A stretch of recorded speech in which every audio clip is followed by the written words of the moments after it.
لعرس الحرية يمام ويل الهوى يمام ويليا. أعوذ بالله من الشيطان الرجيم. بسم الله الرحمن الرحيم. الحمد لله رب العالمين. Ambe masara mani foka abarkada halemi sonanika bi dunya irana abika uka jabarani so mandila jen watina ni amba fama ko telenyeta doko nyeta tv jem kame ka fle ofen watina jem kame ni amba fama ko faso jokene doko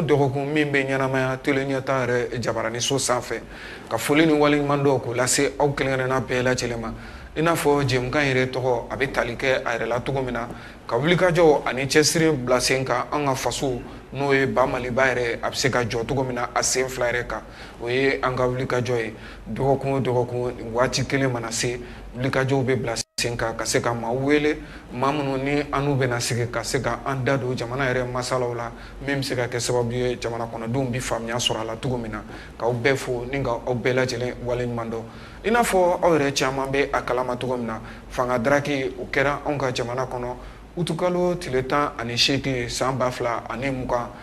amse ka fo sa nani bonyongo ambe frontière la fanga kono o frontière la fanga o ka bara dona na ke ka inyeshi partenaire kurama walma amse ka fo partenaire mindo ani ubulu tumenyo ambulo kabir anga jamana be dere ata watimna no yere ma horo yayi o ti dore o risuka jamana yi transition aka nyeshi fan koni kera risi jamana yi nga o risi jamana yi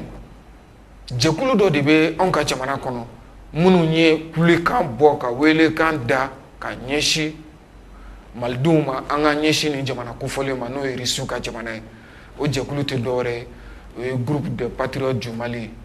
bakurubalena nankwa ma ko GPM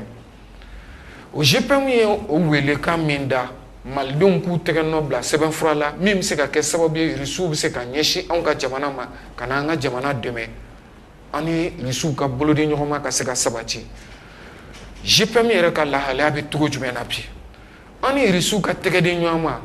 akera tono bo fe ka nyeshi onka jamana ma wa am se ka fo san fla san saba san nani konna na wa dona natalo la GPM yere be na mun bla senka GPM ye activité baké sibiri temene no e ka kunafondila wele ka nyefoli baké uye ko inkera tugo jumena ni ala sonoma no diabu bela jelemena na soro anga bi basin konana o kama anye GPM nyema wele kana bi anu ka se ka baro sigike anyema ba ni o GPM yere bureau national anyema ba Lamine Kone ale be ambolo koraya katase Suleiman Traoré ma ale GPM premier vice-président o to kile na Bamako ere coordinateur do anyini ma fla wele kana anu ka se ka baro sigike wa amba jiga ka fo baro na fa bina bunya koswe ako sokolento aka teleso mandila ne o ye nyeta tv aywa ka foli di folo anga ma wele lo ma ka foli ke ka nyeshi tele nyeta flebo ma ani maldere be la chilema amba damne Lamine Kone la ale mi président bay Lamine salam alaykum wa alaykum salam Kone mba sumo bidi bajfote aywa foli ke ni wati na ka nyeshi tele nyeta flebo nyamle nga foli bi yere folo tabarkala sabu yan bismillah telenyeta ka studio kono nga foli bi ani telenyeta barakela be alhamdulillah nga foli ba be tabarkala o temene ngo fana mo sokole no telenyeta la mali kono ani mali koka nu nyebana nu klobana anga foli bu be tabarkala o be bismillah lendo bi kenenga ni ala sonama aywa Kone ire na limi kera plateau ka ambe ire fene fola ka iwale mando Suleiman Traoré salam alaykum wa alaykum salam nyamile so mo bedi bashitile Traoré aywa foli ke ni wati na ka nyeshi tele nyeta fla alhamdulillah nyamile ambe foli la si tele nyeta nyama su jeguluma barakela belajele nyamile ire ka foli kerenkere babe ambulu ala so iga plateau kan bi ka nyeshi an lamɛ jekulu belajele ma alhamdulillah mali kono ani mali ko kan belajele salam alaykum tabarkala wa alaykum salam rahmatullah ambe ire fo Suleiman Traoré ka président Lamine Kone ire fo amunu sona ka ci be bla kana an jabi bi anga se ka irisila jamana ani mali ka tegadi nyoma anga se ka famnyali basorala ani groupe GPM minye a hakilnata anga se ka famnyali sorokula ayo GPM groupe de patriotes du Mali président Lamine Koné ni ma ye ɲininka la bi k'a fɔ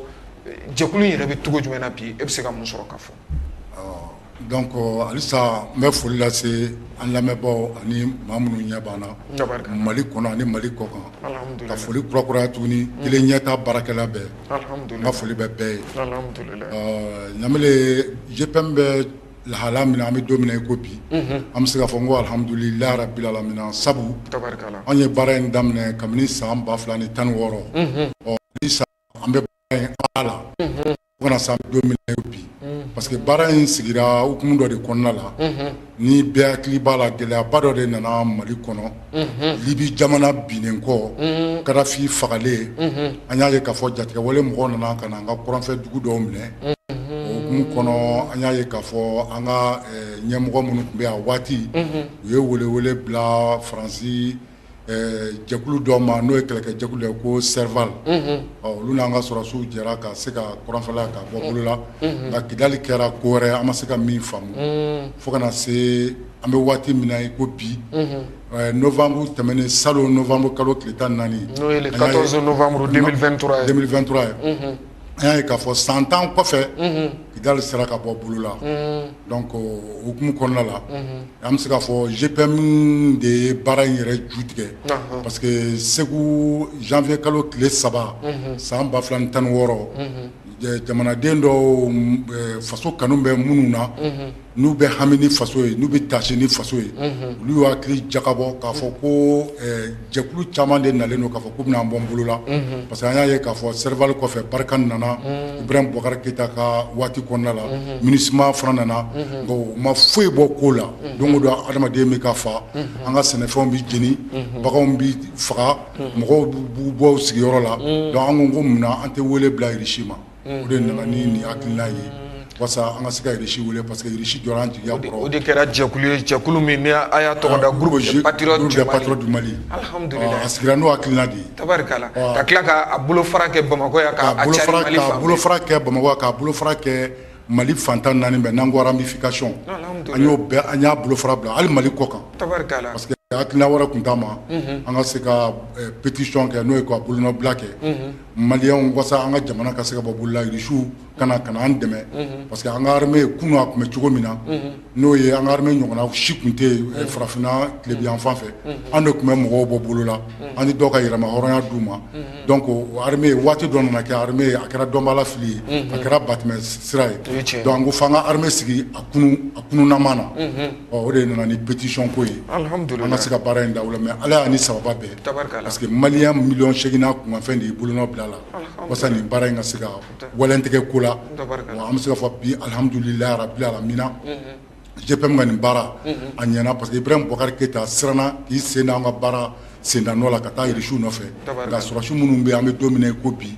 tiɲɛ de tɔgɔ Mahamadu olu de taara Irisiw nɔfɛ ka se ka na baara in waleya donc an bɛ se ka fɔ n ko bi lakana hukumu kɔnɔna la ani Irisiw bolo bɛ ɲɔgɔn bolo. Tabarikala ayiwa Sulemani Tarawele GPM yɛrɛ ni mun bɛ cogo jumɛn na bi a bureau min bɛ Segu walima bureau national yɛrɛ ka taa se a bolofara minnu bɛ hali maliden minnu sigilen don jamana kɔ kan n'i ko ma ko GPM ni mun bɛ cogo di bi e bɛ se ka mun sɔrɔ k'a fɔ farangala ka ɲɛsin ka fara Lamine Koné ta k'ale mɛ ɲɛmaaba ye. Alhamdulilayi Ɲamile n b'i fo n b'i barika la b'i waleɲuman dɔn. Tabarikala i ye ɲininkali min kɛ k'a fara président ka kumaw kan n'o ye Lamine Koné ye ne b'a f'i ɲɛna ko GPM alhamdulilayi an senna ka suma mais Ɲamile an taabolo ka ɲi kosɛbɛ an taabolo ka ɲi an bɛ fan caman fɛ et puis hali ni i b'a ye GPM kɛra tɔn ye hali ni pétition wagati n'i ma bɔ a kalama n'i ma participer a la baara min kɛra ni a ɲɛfɔri ɲɛna i bɛ t'i yɛrɛ sɔrɔ a kɔnɔ parce que mɔgɔ si t'a fɛ résultat min bɛ ka kɛ a ka taa ka i dan Ɲambele o ye kunnawoloba de ye walahi o ye kunnawoloba de ye GPM bolo o de la vraiment an wasolen don c'est-à-dire an wasalen don ni tɔn in sigili ye an wasalen don ni tɔn in baara ye an wasalen don ni tɔn in ka ɲɛtaga ye an kɔni an jigila misɛnyalen tɛ fiyewu tɔnw mana kɛ cogo o cogo i b'a sɔrɔ wagati dɔw la dɔw bɛ furugu ɲɔgɔn kɔrɔ mais olu tɛ anw hamina ye an b'a fɛ de maliyɛn bɛɛ ka don da kelen fɛ an ka bɔ da kelen fɛ an bɛ kɛlɛ min na an tɛ mɔgɔ ko kɛlɛ la dɛ mɔgɔ si tɔgɔ tɛ anw ka tɔn in na an ko jamanaden an ka kɛ jamanaden ɲuman ye ni mɔgɔ min sɔnna jamanaden ɲumanya ma i b'i yɛrɛ sɔrɔ an ka tɔn in kɔnɔna na an bɛ jɛ an bɛ baara kɛ ɲɔgɔn fɛ ayiwa n'i ko hakilina wɛrɛ fana b'i la ayiwa i bɛ taa n'i ka sira ye an bɛ taa n'an ka sira ye an kɔni an b'an ka jamana baara la an t'a bila mɔgɔ si ye wa an b'a kɛ fo an sago ye min ye f'a ka sɔrɔ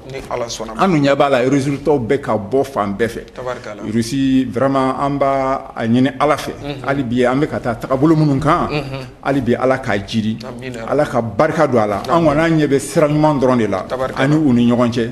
ni Ala sɔnna ma parce que an y'a ye baara in ma daminɛ bi koyi depuis Mali ka indépendance bɛ taa Modibo Keyita de y'i ɲɛsin Russie la ma anw kɔni ta ye k'a nɔbɔ de ye parce que an y'a sɔrɔ baara in bɛ yen ka ban ni Ala ye sababa don o la fɛn fɛn bɛ ka kɛ Mali kɔnɔ bi n'i ye GPM nɔbɔ a la Ɲamele a tɔgɔ dɔgɔ GPM y'a daminɛ kabiri a donni kama mɔgɔw yɛrɛ tun ma da la walima mɔgɔw tun b'a kɛ kɔfɛ kuma ye nka bi alihamudulilayi o de la n'i bɔra n'a kuma ye dɔrɔn i mana mɔgɔ kelen mɔgɔ fila sabanan b'a f'i ye ko ale b'a kalama ou bien ale nin b'a la ale ka signature b'a la bon ninnu kow de bɛ yen quoi bon an dun sago ye ko ka ɲa Ɲamele an bɛ yɔrɔ min na a ɲɛna parce que maliden bɛɛ b'a fɛ k'i yɛrɛ ye ko in kɔnɔna na o ye Ala tanu b'a ye tabarikala an bɛ Ala fo k'a barika alhamdulilayi ayiwa o b'a yira k'a fɔ alhamdulilayi jɛkulu min sigilen filɛ nin n'a bɛ f'a ma ko GPM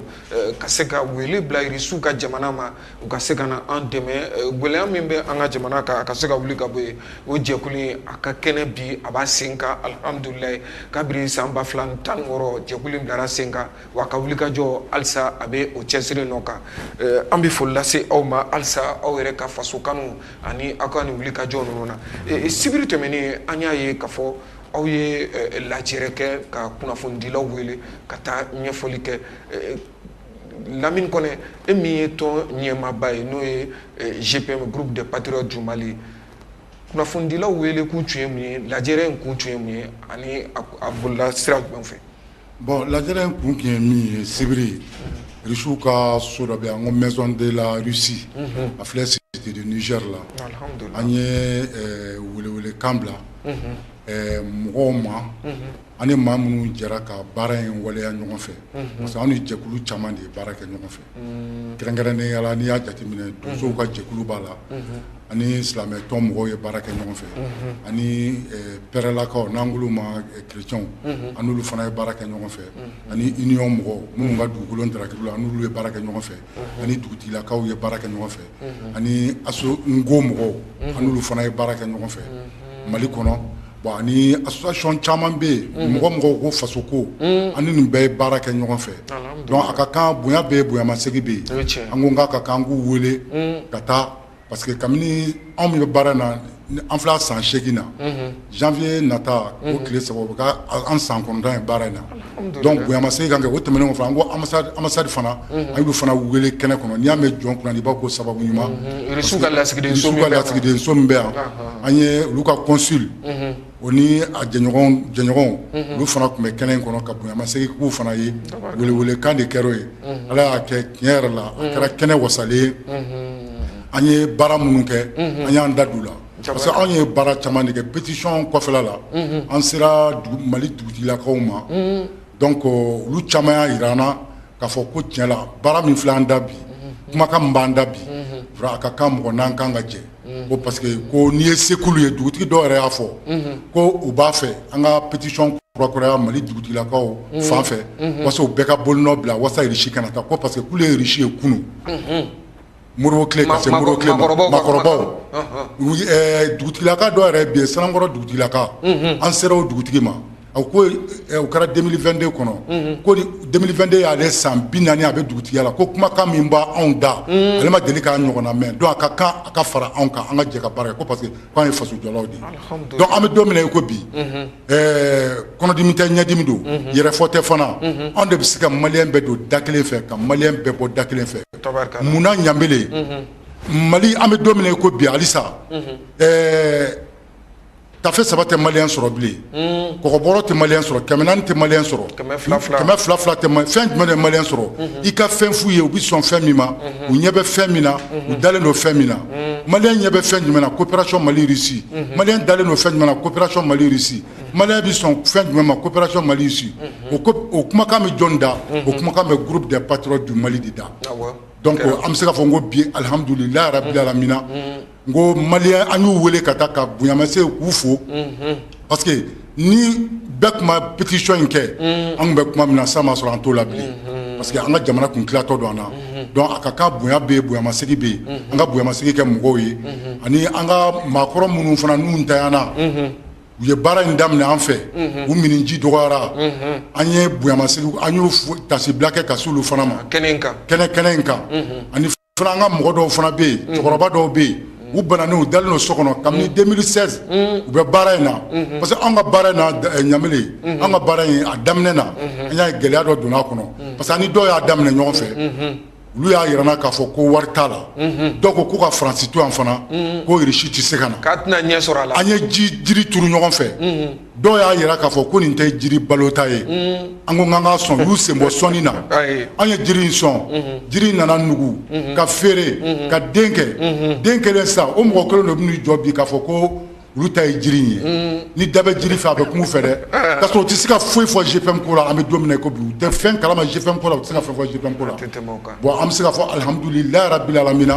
an ni minnu y'a daminɛ kabini kunu n'an bɛ ɲɔgɔn bolo fo kana se bi ma n'Ala sɔnna hali sini an bɛ kɛ ɲɔgɔn bolo halisa an ka foli b'u bɛɛ ye voilà o bonyamasegin de tun bɛ yen ka ɲɛsin maliyɛnw ma baara min kɛra tabarikala ayiwa Sulemani Tarawele kɛnɛ in ka kunnafonidilaw bɔra wa aw ye wele bila maa minnu ma kɛnɛ ka fɛnɛ olu caman nana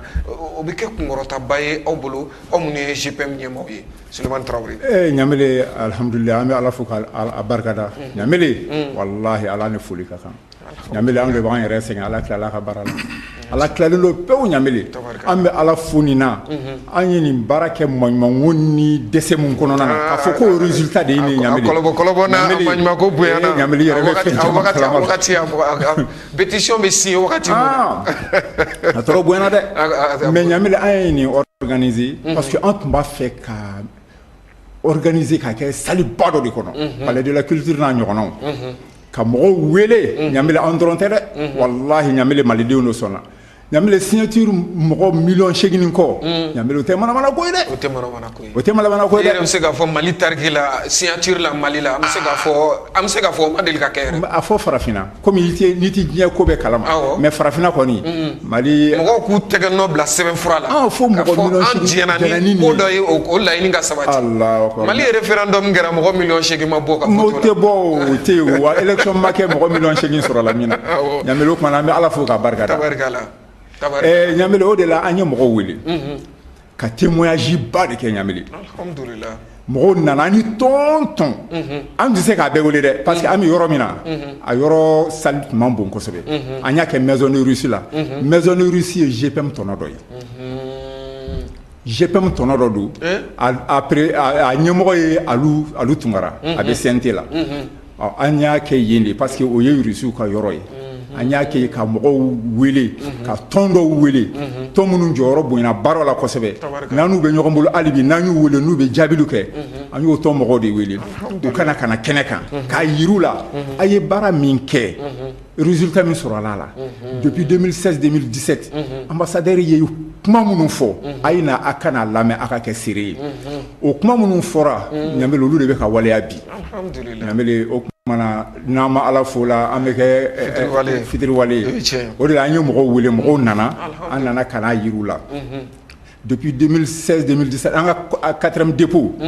an y'o kɛ fêtiba ye stade omnisport la ambassadeur nana a ye discours ɲɛnama ba de kɛ Irisiw ka lasigiden min tun bɛ an ka jamana kɔnɔ walahi ɲamele an ka autorités ka kan ka fɛn ta ka taa bɔ télé la malidenw k'a ye malidenw ye min kɛ malidenw ka sewa n'a ye an ta in tɛ foyi y'a la an ye mɔgɔ damadama dɔrɔn de wele ka taa yir'u la ɲamele an b'an ka dugutigilakaw fo kabi bi ma se an ni dugutigilakaw bɛ baara la ɲɔgɔn bolo depuis pétition mana depuis dugutigilakaw ma bila en valeur depuis c'est-à-dire u kɛlen don bolo kɔfɛ fɛn ye an n'u bɛ baara la ɲɔgɔn fɛ wa an sera fɛn fɛn ma ɲamele u y'an lawasa de o kumana an b'u fo k'u barikada dɔw yɛrɛ bɛ an nɔfɛ ko fo an ka taa ɲamele n'i ye Manankɔrɔ commune cɛkɔrɔba dɔ bɛ yen fu Manankɔrɔ commune na ale ye chef de canton ye ale kɔni ko fo GPM ka taa di mais ni Ala sɔnna ma an bɛ sira la ɲamele an y'o prévu de yira mɔgɔw la mɔgɔw k'a dɔn u ye baara min kɛ anw tɛ dɛ olu de don parce que n'olu tun b'a don signature in da fɛ ni nin signature nombre tun ma sɔrɔ an bɛ yɔrɔ min na bi an tun tɛ nin kuma fɔ tun bɛ bɔ aw ka baara tun bɛ b'a la o kumana u y'o min kɛ an y'o de yir'u la ka bonya segin k'u bɛɛ lajɛlen bɛɛ k'i hakili latigɛ an n'u bɛ ɲɔgɔn fɛ bi an n'u bɛ ɲɔgɔn fɛ sini wa n'an bɛ fɛn fɛn kɛ an b'u wele a dɔw kumana kɛnɛ kan Ɲamele a kɛra wasa dan ye walahi an bɛ Ala fo ka barika da alhamdulillah halisa GPM filɛ nin cɛsiri ni wulikajɔ min na nin a b'a yira k'a fɔ kunkɔrɔta don GPM tɔndenw yɛrɛ bolo bi malidenw bolo bi olu mun sɔnna k'u tɛgɛ nɔ bila nin sɛbɛnfura kofɔlen na walasa wele ka bila irisiw ka jamana ma min bɛ senna bi walima min bɛ fangaw la bi anw ka jamana kɔnɔ o ye transition ye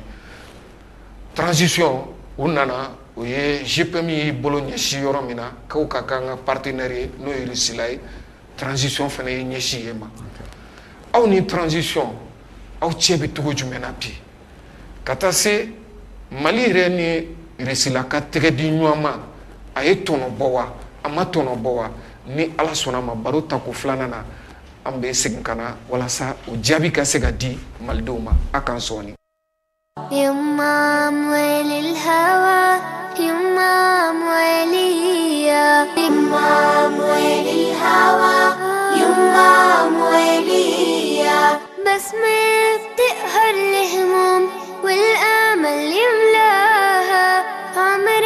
الظلم ما يدوم وأرضك ما بننساها بسمة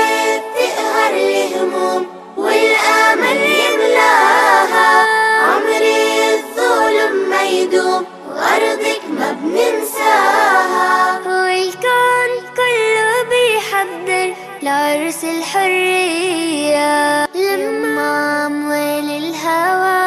يمام وليا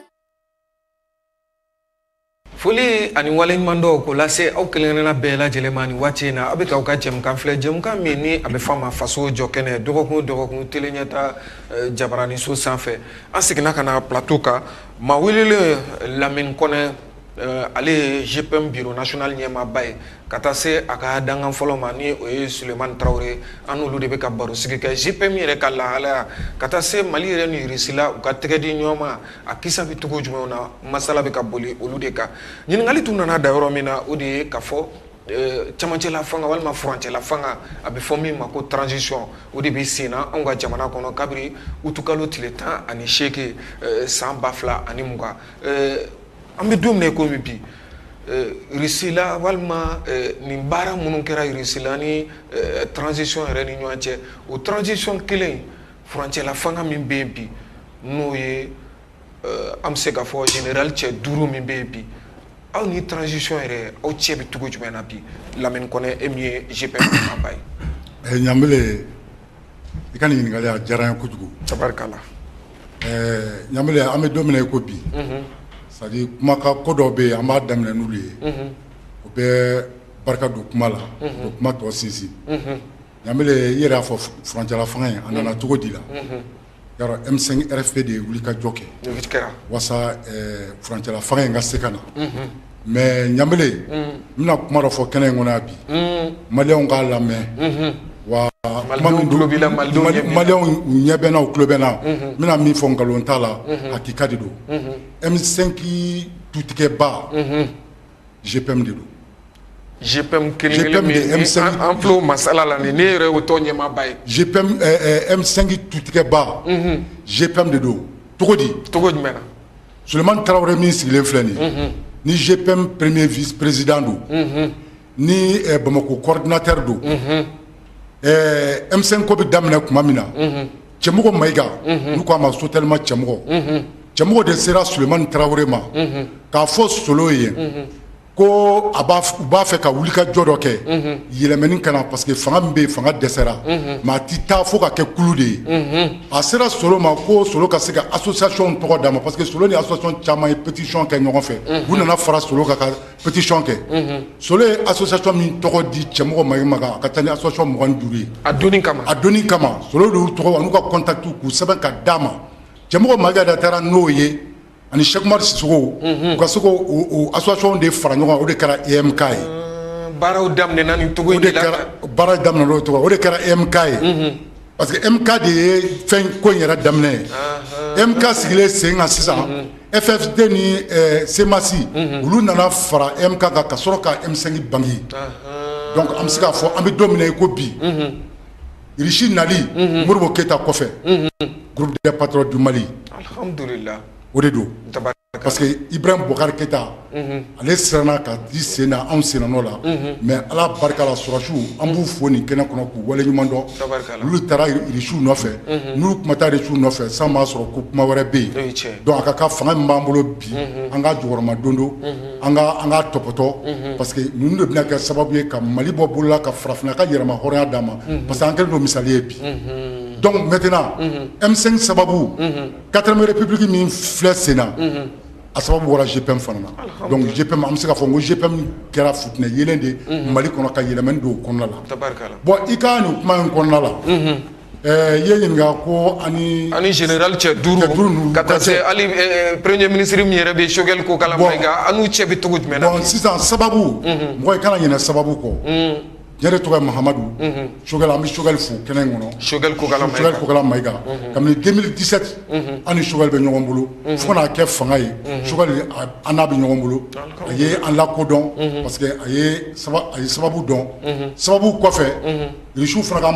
ambassade de la Russie o fana ye sababu dɔn parce que Irisiw ka foyi ti kɛ u ka kɛnɛ si tɛ sigi n'u m'an wele ka taa u yɛrɛ y'a yira k'a yira n'a k'a fɔ k'olu anw y'olu terilakaw de ye Irisiw tɛ kɛnɛ foyi sigi Mali kɔnɔ n'u ma wele sommet dɔ kɛra le sommet Russie Afrique du 22 octobre 2022 autant pour moi du 2018 anw welela kɛnɛ kɔnɔ ka taa sommet Russie Afrique la u ko s'il y a une société civile forte au Mali c'est le groupe des patrons du Mali et que le groupe des patrons du Mali est inscrit dans un livre d'or à Moscou. Donc maintenant ni société civile bɛ Mali kɔnɔ olu bɛ GPM de dɔn an tɔgɔ sɛbɛnnen u ka livre kɛrɛnkɛrɛnnen dɔ kɔnɔ n'o ye livre d'or ye ko an tɔgɔ sɛbɛnnen do kɔnɔ donc a ti tɛmɛ o kan dɛ waso bɛ kɛ n'aw yɛrɛ Irisi la voilà ko an y'u terilakaw de ye nka min Choguel ni ambassade ta kɔfɛ bonyamasegin ye an tɔgɔ ti fɔ an ma lakodɔn n bɛ segin a kan bonyamasegin ma kan ye an tɔgɔ ti fɔ an ma lakodɔn or que anw dun ye sababu ye dɛ o de y'a to n ko n'i ko jɔn kunna i k'a fɔ sababu ɲuman anw ye sababu ye o b'a to nin wagati in na médaille bɛ ka kɛ an ka jamana kɔnɔ chevalier de l'ordre national commandeur effigie abeille GPM maaw tɔgɔ t'o la wa n y'o de fɔ n ko bonyamasegin ma kan ye an tɔgɔ ma fɔ an ma lakodɔn aw kɛlen ka nin baaraba in bɛɛ kɛ ka maliden miliyɔn 8 tɛgɛ nɔ bila sɛbɛn na k'a fɔ Irisilakan na non bonyamasegin ma kan général cɛ 5 bɛ lahɔrɔnya min na bi walima kɛlɛkɛminɛ mun b'u bolo bi an bɛ se k'a fɔ aw ka wuli ka jɔ aw de tu sira bɔ nka bonyamasegin ma kan an tɔgɔ ma fɔ an ma lakodɔn bonyamasegin min kɛra anw ye Mali kɔnɔ tɔn dɔ de bɛ segu ko Alakama tɔn a ɲɛmɔgɔ ye muso dɔ de ko Wulematu Tarawele Wulematu de ye distinction kɛ anw ye 8 mars tɛmɛnen a distinction n'o tɛ o kɔfɛ distinction ma k'anw ye Mali kɔnɔ dɛ parce que o de y'a to n ye kɔrɔfɔ dɔ fɔ an ni cɛkɔrɔba dɔw y'a daminɛ ɲɔgɔn fɛ a cɛkɔrɔba ninnu caman Ala y'u minɛ ji dɔgɔyara u fatura ka faso ko kunba t'u la a cɛkɔrɔba dɔw an bɛ don min na ko bi u banabaatɔ de dalen don so kɔnɔ u b'a ɲininka faso ko la ko la ko bɛ cogo di Ɲamele 2020 kɔnɔna la 2019 an ye meeting ba dɔ kɛ bourse de travail la c'est fait le 12 octobre an ye meeting dɔ kɛ bourse de travail la mais yanni meeting in cɛ an bɔra général Musa Tarawele de fɛ yen Musa Tarawele an n'a ka ɲɔgɔn ye o tun y'a siɲɛ sabanan de ye le 10 octobre 2019 Musa y'anw bisimila ka so Jikɔrɔni a kɛlen k'an bisimila o y'a sɔrɔ an k'an ye baara fɛn fɛn kɛ Ɲamele an ka baara seere ɲɔgɔnya b'anw na gafe kan a jaw b'an bolo a kumakanw b'an da fana an y'an ka ja dɔ de di Musa ma. Musa ye ja in lajɛ. Musa kɛlen ka ja lajɛ. Musa ko les autres ont commencé, ils n'ont pas pu aboutir. Vous avez commencé, vous avez pu aboutir. Vous n'avez pas eu peur de le faire. Vous n'avez pas eu honte de le faire. Vous avez donné votre sang, vous avez donné votre âme. Si j'avais votre âge, si j'avais votre santé, j'allais me joindre à vous, puisque vous êtes plus patriotique, vous êtes plus patriote que Musa Traoré. Musa ko to ya Adam no masika laba. Aya Adam na masika laba. Aya joli di kauni di. Ka a yɛrɛ ba kundi baara na si min b'a la n'o bɛ ne la kɛnɛya min b'a la n'o bɛ ne la ne Musa bi fara kan sabu aw ye fasoden ɲuman ye ka tɛmɛ ne Musa Tarawele kan. Musa ye nin fɔ an ye. Général Musa Traoré ala ka hinɛ a la ale de ye nin fɔ aw ɲɛna. Ale de nin fɔ o tɛmɛnen kɔ fana an ka baara in daminɛ na Seydou Badiane Amadu Djikɔrɔ ala ka hinɛ u fila bɛɛ la. Ala ka hinɛ u fila bɛɛ la. Olu anw kɛlen ka baara in daminɛ an taara bonyamasegin k'u ye a don u y'a yira na k'a fɔ ko hali n'olu sar'o don k'u su ɲuman bɛ taa lahara ko sabu ko Modibo Keyita tiɲɛtabaw nana Mali kɔnɔ. Niamey, le 28 septembre 2017, on a 4e dépôt Seydou Badiane taara kɛnɛ kɔnɔ a kasira a ɲɛji bɔ a don. A ɲɛji bɔ an nɔfɛ. Seydou Badiane Kuyate a ɲɛji bɔ an nɔfɛ. N tɛ ka nkalon tigɛ dɛ, cɛ de tɔgɔ ko Mahamadu. Ala tulo bɛ n na. Jama bɛ k'i filɛ. Jama bɛ k'an filɛ, n tɛ nkalon tigɛ. Ala tulo bɛ n na, Ala ɲɛ bɛ n na fana. N bɛ ka min fɔ. Le 12 octobre 2019, an ye meeting ba dɔ de kɛ bourse de travail la. Bourse de travail la. An ka meeting na ne yɛrɛ de tun y'a kuma kɛ a waati j'étais le secrétaire administratif du bureau de coordination nationale. Meeting bannen France Média u y'a bɔ u ka télévision so ni fɛnw na u y'a bɔ u ka fɛnw na k'a fɔ ko Irisiw de bɛ ka wari d'a ma walasa an ka France gɔn ka bɔ. O de fɔra a baara in daminɛ yɛrɛ la ko Irisila de bɛ k'aw dɛmɛ. K'a sɔrɔ ko Irisila bɛ ka nafolo d'aw ma. K'a sɔrɔ tiɲɛ tɛ an da jɛlen a ma dɛgɛ min. I y'a faamu. Bon k'a sɔrɔ tiɲɛ tɛ quoi. Bon o senfɛ an ka tɔndenw minnu bɔra cɛkɔrɔba caman u tun bɛ kari kɔnɔ u tatɔ Segu mugu cir'u la Zanbugu mais Ala barika la Ala de bɛ GPM kɔnɔ mugu cira kari de wuru cira n'o tɛ foyi m'o mɔgɔ si sɔrɔ n filɛ ka o kumakan min f'i ye o kɛra olu nana meeting la le 12 octobre 2019 donc o tile damadama na le 17 octobre 2019 ambassade des États-Unis y'anw wele ka taa parce que u siranna u taara ɲininka ko mun an bɛ tugu Irisiw kɔ n ko parce que n ko Irisiw ye hɔrɔn ye n ko fitiri walew tɛ an n'u jɛra ka kɔrɔ. L'Américain ka lasigiden min tun b'an ka jamana kɔnɔ a donni kama. Le 17 octobre a PV b'an bolo. Ko munna k'aw tugura Irisila kɔ. K'anw tugura Irisila kɔ a PV b'an bolo Ɲamele k'anw tugura Irisila kɔ anw taara an ko k'an bɛ tugu Irisiw n ko parce que Irisiw ye hɔrɔn ye an n'u jɛra Modibo Keyita ka se Musa Kile ma u y'an niyɔrɔji sigi u y'an dɛmɛ Irisiw ka waati la an ka armée ma kɛ dɔnbaala fili ye. Olu de ka kɛlɛkɛminɛnw kɛra sababu ye ka se k'an bɔ bolo la Ɲamele an y'o de f'u ye o tɛmɛnen kɔ n bɛna kɔrɔfɔ dɔ fɔ kɛnɛ in kɔnɔ yan anw de fɔlɔ ye MINUSMA ka gouvernement sabati jamana in kɔnɔ c'est fait le 28 juin 2016 le GPM a fait une pétition demandant le départ de la MINUSMA en fin de mandat adressée au secrétaire général des Nations Unies à Gafo Bambolo et le 12 juin 2016 dans la réponse de notre correspondance, le secrétaire général des Nations Unies nous a fait savoir que le 29 juin 2019, le Conseil de sécurité des Nations Unies s'est réuni avec l'appui du gouvernement malien et a pris la résolution 2295 pour proroger le mandat de la mission multidimensionnelle intégrée des Nations Unies jusqu'au 30 juin 2017, que je cite, la situation du Mali devient une menace pour la paix et la sécurité internationale. Nous, on avait adressé une lettre d'évacuation de la MINUSMA en fin de mandat en 2016. À lettre Bambolo, réponse du secrétaire général des Nations Unies au Fana Bambolo. Au côté ko la halab même Mali kono, ko be ka diema sa dana. Jatika wale hukumu kɔnɔna la ani lakanabaliya ko de y'a to ko u bɛ mandat prolongé ko fo ka taa se 2017 ma donc anw de kɛra fɔlɔ ye ka MINUSMA ka départ demandé a lettre a batakiw b'an bolo an y'a yira an ni Chauvel ka rencontre an y'a yira an ka don o conférence de presse la an y'a yira anw tɛ foyi kɛ n'a seere t'an bolo donc a ka kan kɔfilɛ ka kɛ GPM na. Ayiwa Sulemani Tarawele camancɛla fanga min bɛ yen bi ni colonel cɛ 5 tun don n'a bɔr'o la sisan n'a kɛra général cɛ 5 ye. U kɔfilɛbaliya aw la médailles bɛ ka di bi commandeur de l'ordre national chevalier de l'ordre bonyamasegin ma kɛ aw ye aw ma wele fanga fɛ k'a fɔ aw bɛ fɛ baara in yɛrɛ ka continuer cogo jumɛn na e b'o kunbila e b'a kɛ minɛ e b'a bila minɛ jumɛn kɔnɔ Sulemani Tarawele e min ye GPM ɲɛmɔgɔ danga fɔlɔ ye ɲamele n b'i fo i ka nin question na ni kuma barikama de ɲamele yani n bɛ dɔɔnin fara président ka kuma in kan parce que an ɲɛ bɛ fɛn dɔw la koni dɔw tɛmɛna wagati tɛmɛnen ninnu na n'i y'a ye président y'i da don M5 création ko kuma na parce que fɛn dɔw bɛ ka kɛ ce n'est pas normal an bɛ jamana ko de la an tɛ place ɲini na an tɛ mɔgɔ ko kɛlɛ la bon n'i y'a ye mankan bɛ wuli M5 kɔnɔ fɛn fɛn bɛ M5 kɔnɔ bi mankan ko la fɛn wɛrɛ tɛ n place n ka marché karisa ka bɔ yen ne ka na bon an ɲɛ b'o dɔrɔn de la an ka hakili sigi jamana mana hɛrɛ sɔrɔ jamanaden bɛɛ b'i ta sɔrɔ yani an kana ka na puruti a ka taa dɛsɛ dɔw la an ka to jamana ka basigi jamana ka hɛrɛ sɔrɔ jamana ka développer bɛɛ ka hɛrɛ sɔrɔ ɲamele o ye anw ka laɲini belebeleba M5 ko la o kuma tɛmɛnen kɔfɛ an b'a ɲini an ka ɲɛmɔgɔw fɛ minnu bɛ jamana in kunna bi u ka ɲɛɲinini kɛ kow la ko caman bɛ jamana in kɔnɔ bi GPM de ye a base ye mais an ɲɛ bɛ tɔn wɛrɛw la ɲamele an bɛ nin pétition kɛ 2000 yaro an ka 4e dépôt kɛra le 28 septembre 2017 ɲamele o y'a sɔrɔ M5 tɛ yen yɛrɛwolo tɛ yen Fusumali tɛ yen Korema tɛ yen Arema tɛ yen Semasi tɛ yen nin si tun tɛ yen ɲamele o kumana ko bayɛlɛma la ko ɲɛlen tɔnw créera u ka nafa ɲiniw kama ɲamele anw tɛ nafa foyi ɲini jamana ka hɛrɛ sɔrɔ dɔrɔn o ye anw ka laɲini ye an ma place ɲini an ma wari ɲini min mago bɛ anw na an ka attestation de réception de pétition yi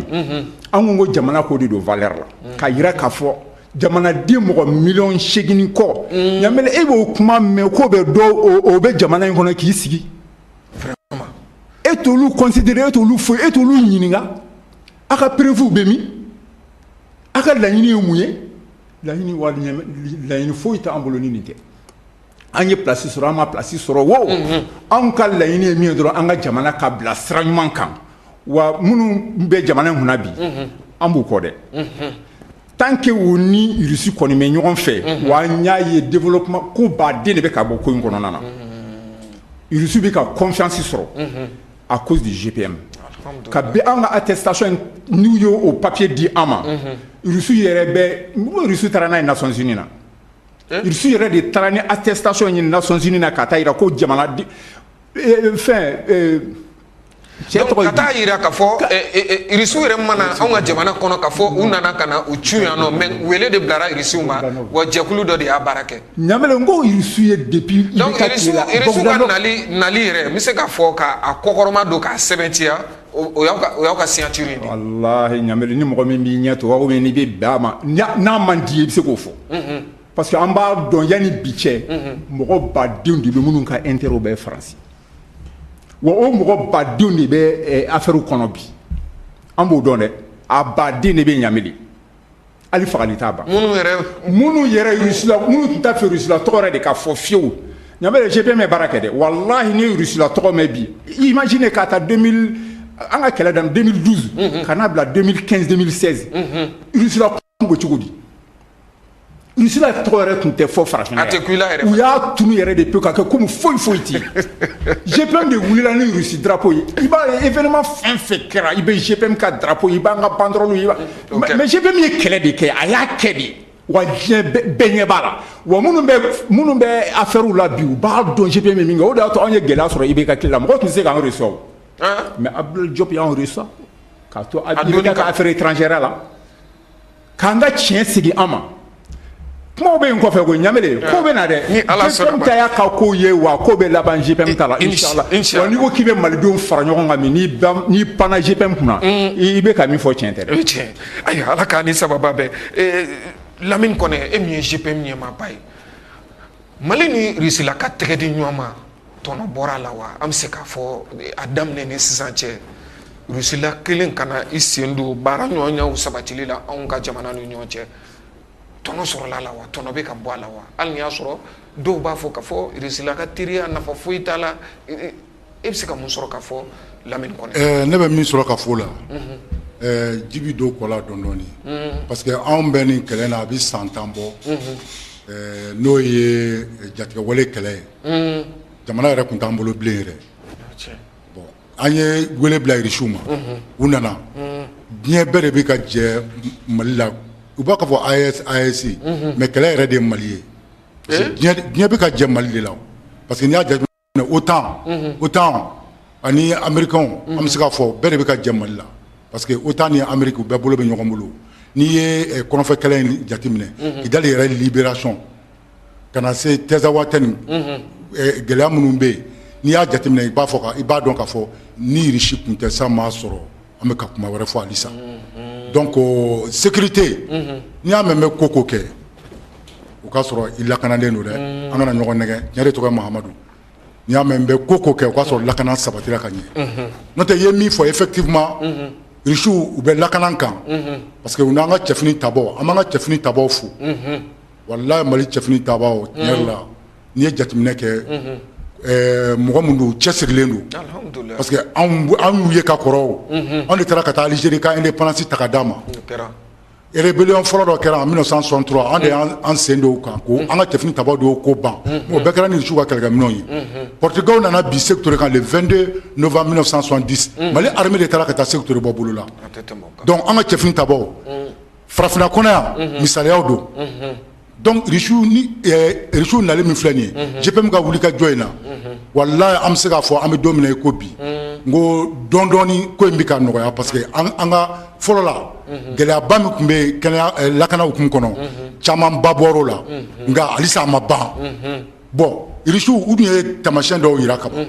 taamasiyɛn dɔw tɛ dɔwɛrɛ centrale solaire ko dɔ bɛ sen na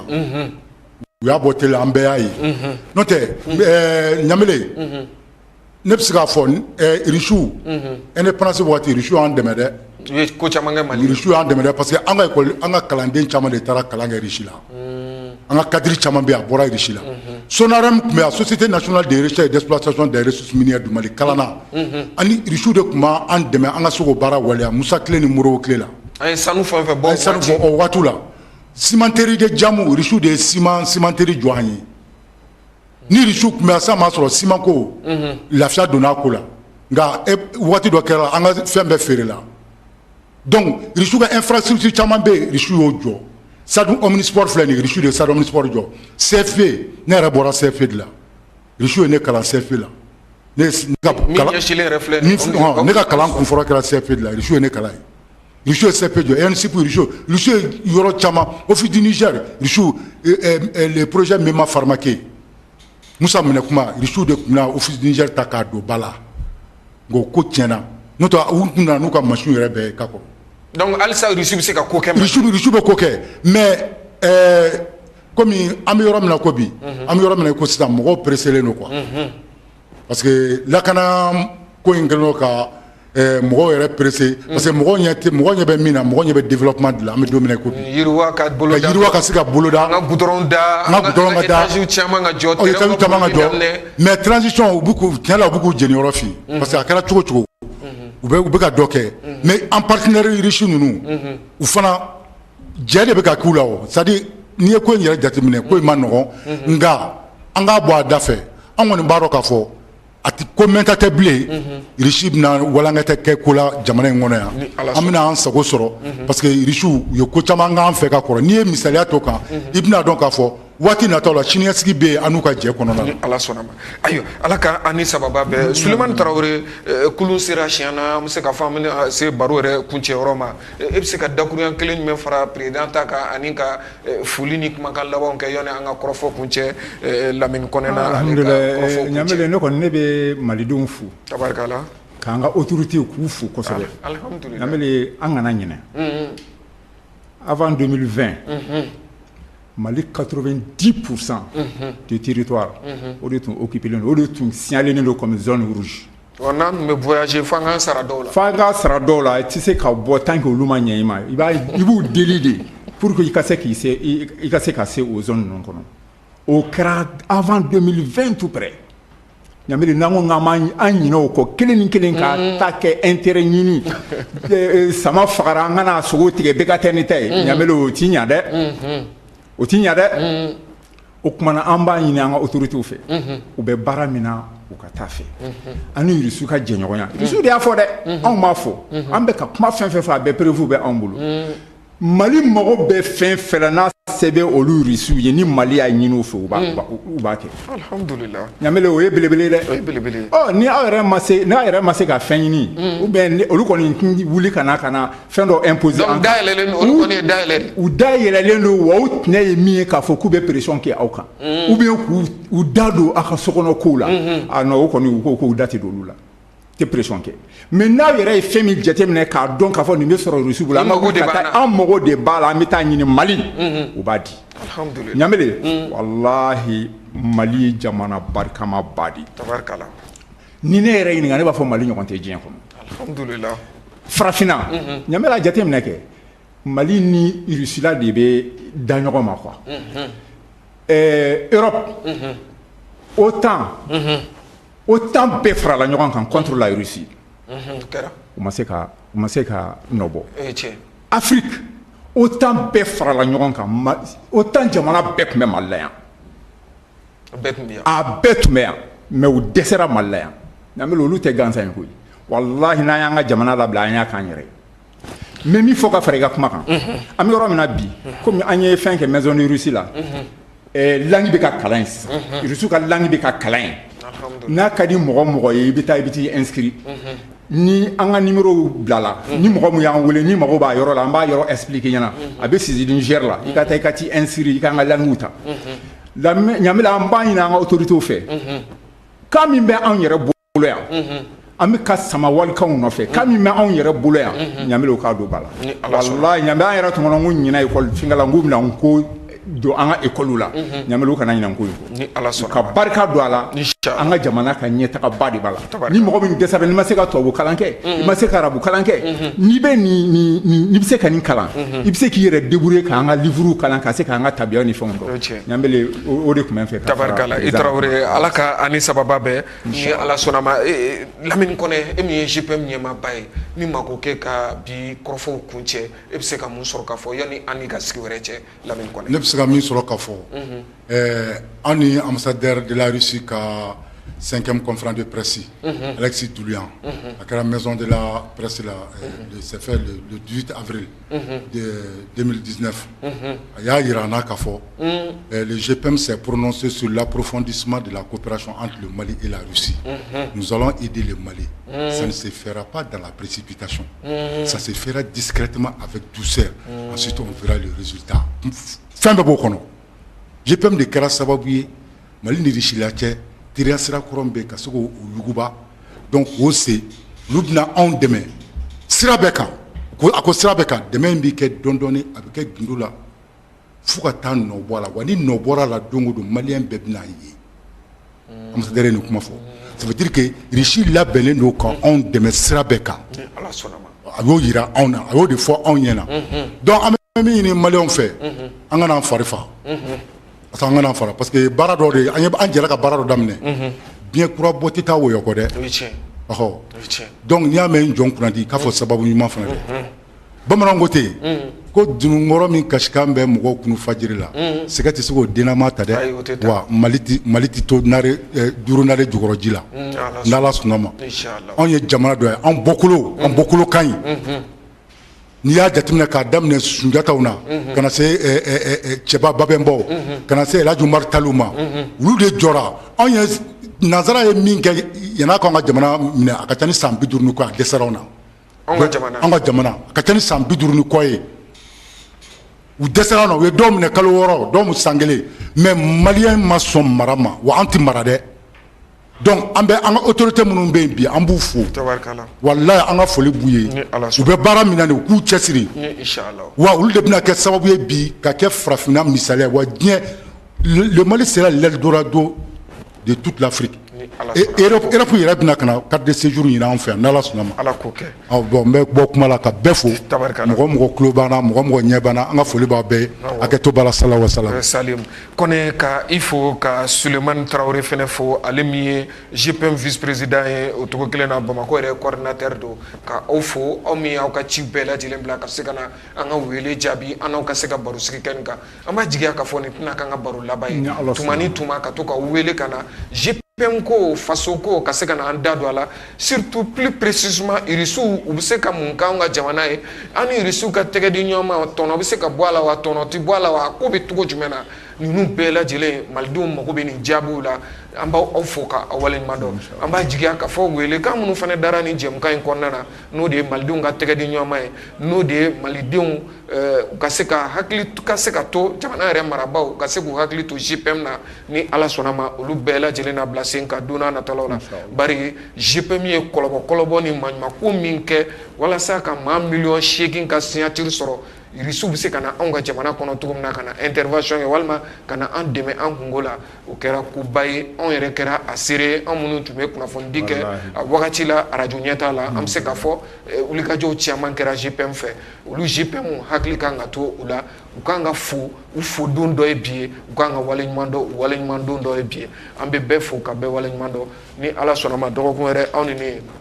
an na ɲɔgɔn sɔrɔ faso jɔ kɛnɛ jɛmukan wɛrɛ kɛnɛ kan ka bɛɛ fo ni ka bɛɛ lajɛlen waleɲuman dɔn ka ɲini masa Rahamani fɛ basigi ni kolosuma ala k'u sabati an ka jamana kɔnɔ ala ka dɔgɔkun wɛrɛ jɛmukanw yira an na min ye faso jɔ kɛnɛ يمام وللهوى يمام وليا يمام وللهوى